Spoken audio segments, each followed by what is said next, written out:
बृहस्पति को देखते हैं और एक शांतिपूर्ण विशालकाय को पाते हैं, एक सुंदर संगमरमर जो अंधेरे में तैर रहा है। खूबसूरती एक झूठ है, करीब से ये कोई ग्रह नहीं है, ये एक राक्षस है। ये इतना विशाल है कि इसके अंदर 1300 पृथ्वियां समा सकती हैं। लेकिन ये दैत्य एक गोली से भी तेज घूमता है। यहाँ एक दिन केवल 10 घंटे का होता है। ये गति हिंसक हवाएं बनाती हैं, सदियों से चले आ रहे तूफान। खड़े होने के लिए कोई जमीन नहीं है। अगर आप बृहस्पति पर कदम रखते तो आप हमेशा के लिए गिरते रहते। इससे पहले कि आप बादलों को छू पाएं, विकिरण आपको कुछ ही सेकंड में भून देगा। नासा ने इसकी आवाज रिकॉर्ड की। ये खामोश नहीं रहता, ये चीखता है। बृहत लाल धब्बा। हमें लगा ये बस एक तूफान है। हम गलत थे। ये अकेला तूफान हमारे पूरे ग्रह से बड़ा है। यहां हवाएं 600 किलोमीटर प्रति घंटे की रफ्तार से चलती हैं, पृथ्वी पर किसी भी बवंडर से तेज।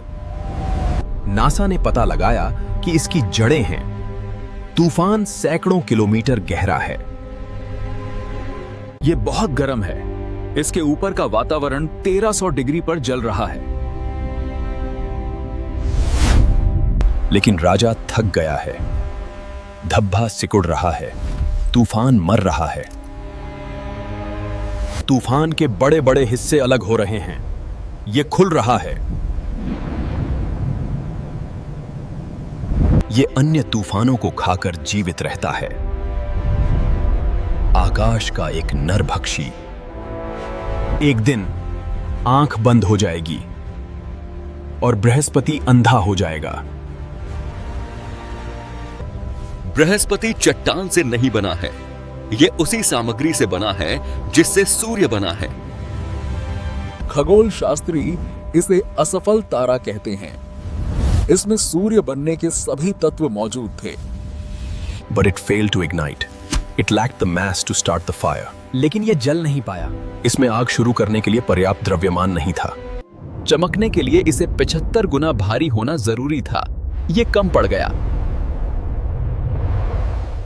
एक तारा बनने के बजाय ये सौर मंडल का दबंग बन गया। इसका अपना परिवार है।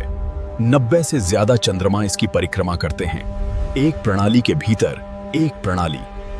अगर ये सफल हो जाता तो आज हमारे आसमान में 2 सूरज होते।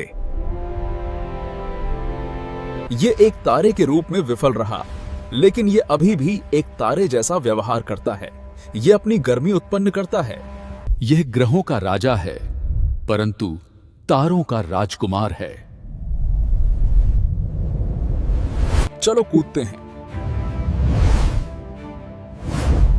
क्या होता है अगर आप बृहस्पति में गिर जाते हैं? शुरुआत में ये जमा देने वाली ठंड है।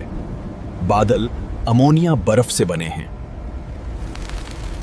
गहराई में सूरज गायब हो जाता है। अब आप अनंत अंधेरे में हैं। गरज के साथ बिजली चमकती है।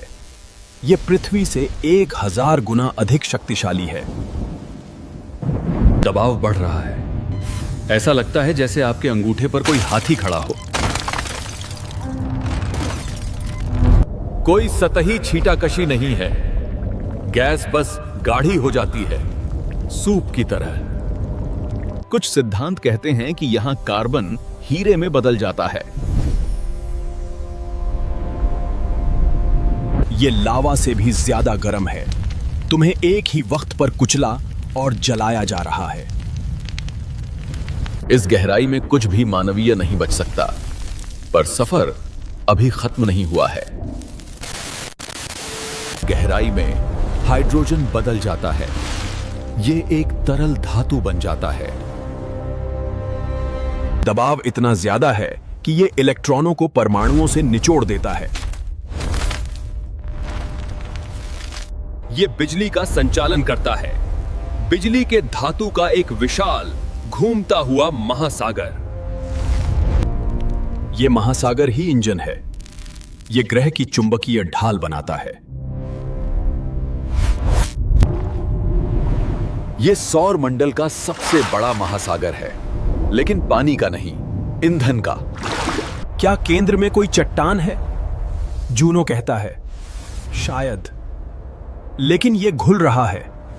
ये एक ठोस गेंद नहीं है, ये एक पिघला हुआ रोमिल कोर है जो कीचड़ की तरह फैला हुआ है।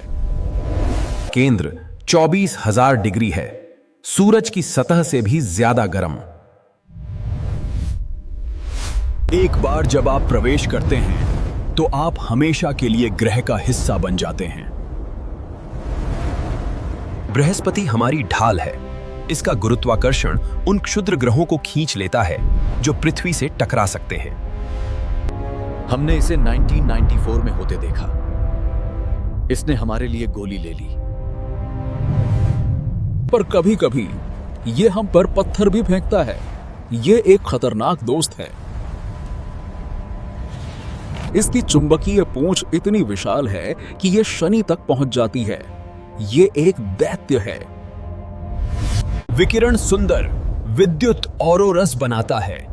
घातक सुंदरता। ये इतना भारी है कि ये सूर्य के केंद्र की परिक्रमा नहीं करता है। ये सूर्य को डगमगा देता है।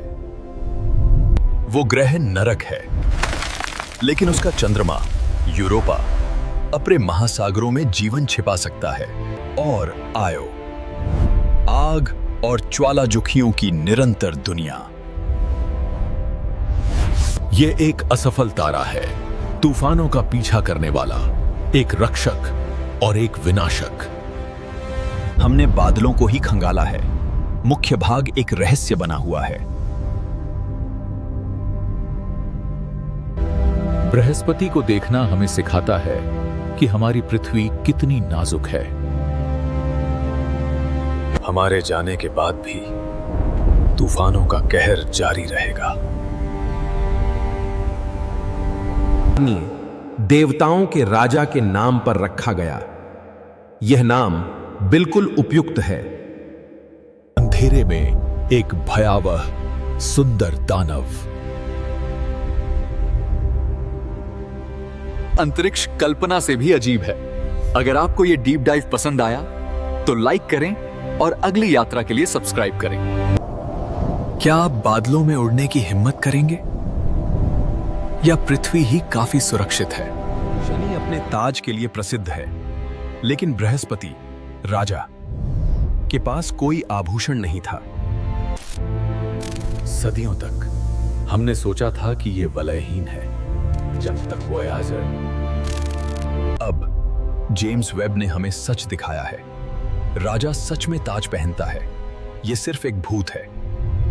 एक वलय प्रणाली जो 2 लाख किलोमीटर तक फैली हुई है, फिर भी पृथ्वी से अदृश्य है। ये इतने काले क्यों हैं? शनि के वलय बर्फ से बने हैं, दर्पण की तरह। लेकिन बृहस्पति के वलय वे धूल के बने हैं, धुआं, परछाइयां। ये इतने धुंधले हैं कि इन्हें तभी देखा जा सकता है जब ग्रह सूर्य को ढक लेता है। वे नाजुक हैं। एक तेज ब्रह्मांडीय हवा उन्हें उड़ा सकती है। लेकिन ये धूल कहां से आई? अंतरिक्ष स्वच्छ है। धूल यहां नहीं होनी चाहिए। नासा ने करीब से देखा। जवाब चांदों में छिपा था। मिलिए शेफर्ड से। मैटिस और एड्रास्टिया, छोटे चंद्रमा जो खतरे वाले क्षेत्र में रहते हैं। इन चंद्रमाओं पर कोई वायुमंडल नहीं है। जब अंतरिक्ष की चट्टानें उनसे टकराती हैं, कोई ढाल नहीं है। गुरुत्वाकर्षण इतना कमजोर है, धूल वापस नहीं गिरती, ये बच निकलती है। चांद धूल की बारिश कर रहा है। यह निशान ही तो वलय बन जाता है। छल्लों को लगातार खिलाया जा रहा है। वे चंद्रमाओं का रक्त हैं।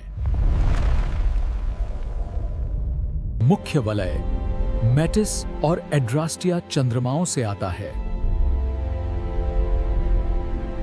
और दूर गॉसमर वलय एमाल्थिया और थीबे द्वारा बुने गए भूतिया जाले। धूल आखिरकार बृहस्पति में गिर जाती है। वलय हमेशा मरते रहते हैं और फिर से जन्म लेते हैं। शनि के वलय प्राचीन आभूषण हैं। बृहस्पति के वलय ताजे घाव हैं। We flew through them. We felt the dust hitting our metal skin. हम उनके बीच से उड़ गए। हमने अपनी धातु की त्वचा पर धूल को महसूस किया। लेकिन कुछ वैज्ञानिक पूछते हैं, क्या कुछ बड़ा था? रोश लिमिट, वो खतरनाक रेखा जहां गुरुत्वाकर्षण आपको फाड़ देता है। क्या कोई विशालकाय चंद्रमा बहुत करीब आ गया? क्या बृहस्पति ने उसे टुकड़ों में फाड़ दिया? या एक विनाशकारी टक्कर, एक ब्रह्मांडीय कार दुर्घटना जिसने मलबे का एक क्षेत्र छोड़ दिया। यह हेलो रिंग काफी मोटा है। यह दर्शाता है कि एक जबरदस्त विस्फोट हुआ था जिसने धूल को चारों ओर बिखेर दिया। लेकिन वलय हल्के हैं। यदि एक चंद्रमा मर गया तो उसका बाकी हिस्सा कहां गया? बृहस्पति ने सबूत मिटा दिए। बड़े बड़े पत्थर बहुत पहले गिर गए थे। शायद ये छोटे चांद उस आपदा के बचे हुए हिस्से हैं। छल्ले अस्थाई होते हैं। ब्रह्मांडीय समय में वे पलक झपकने मात्र हैं। मंगल ग्रह को भी एक वलय मिलेगा। एक दिन फोबोस टूट जाएगा। सबसे अजीब हिस्सा हेलो है। यह सपाट नहीं है, यह डोनट की तरह फूला हुआ है। क्यों? क्योंकि बृहस्पति एक चुंबक है। यह धूल को ऊपर और नीचे खींचता है। धूल विद्युत आवेशित हो जाती है। यह चुंबकीय क्षेत्र की कठपुतली बन जाती है। यह गुरुत्वाकर्षण और बिजली का नृत्य है। शक्तियों के बीच एक युद्ध। बर्फ यहाँ टिक नहीं सकती। विकिरण इसे नष्ट कर देता है। केवल चट्टान ही बचती है। यदि आप मेटिस चांद पर खड़े होते तो आसमान धूल भरी धुंध से भर जाता। और भी वलय हो सकते हैं। हम उन्हें अभी भी ढूंढ रहे हैं। चंद्रमा चरवाहे के रूप में कार्य करते हैं। वे भेड़ों को डी कतार में रखते हैं। यह एक गंदा सिस्टम है। राजा की परछाई में अराजकता का राज है। एक बार जब धूल वलय में प्रवेश कर जाती है तो वो मरने तक फंसी रहती है। हमें उन्हें पहले क्यों नहीं देखा? बृहस्पति बहुत चमकीला है। यह हमें अंधा कर देता है। हमें इसके पीछे जाना पड़ा ताकि सूरज उन्हें पीछे से रोशन कर सके। जैसे विंडशील्ड पर धूल। आप इसे तभी देखते हैं जब सूरज की तरफ गाड़ी चला रहे हों। अब हमारे पास इंफ्रारेड आंखें हैं। हम धूल की गर्मी देख सकते हैं। हम पहली बार विवरण देख रहे हैं, गुच्छे, लहरें और अंतराल। यह अब कोई चित्र नहीं है, यह एक 3D संरचना है जिसे हम मैप कर सकते हैं। वे लाल हैं, आदिम चट्टानों से जंग लगी धूल।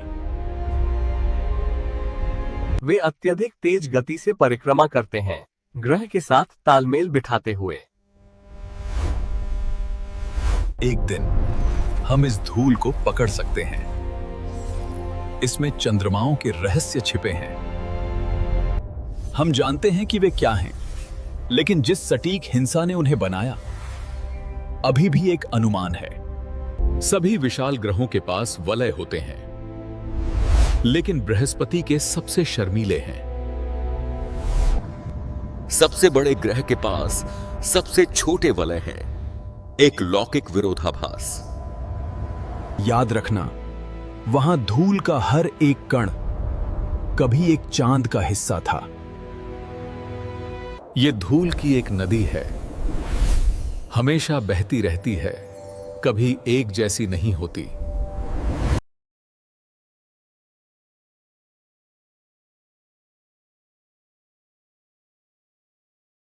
हमारी नई आंखों की बदौलत भूत या रहस्य सामने आ गया है। शनि हीरे पहनता है, बृहस्पति धूल पहनता है, दोनों राजा हैं। रहस्य बाहर आ गया है। राजा नंगा नहीं है, यह ब्रह्मांड का सत्य है। अगर हमने इतने समय तक ये नहीं देखा तो और क्या हमारी नजरों के सामने छिपा हुआ है? चांद से धूल तक ब्रह्मांड सब कुछ रिसाइकल करता है। अगर आपको यह ब्रह्मांडीय रहस्य पसंद आया तो अधिक के लिए सदस्यता लें। दोस्तों, आपको वीडियो कैसा लगा कमेंट्स में जरूर बताएं और अगर आपको अगला टॉपिक चाहिए तो भी मुझे बताएं।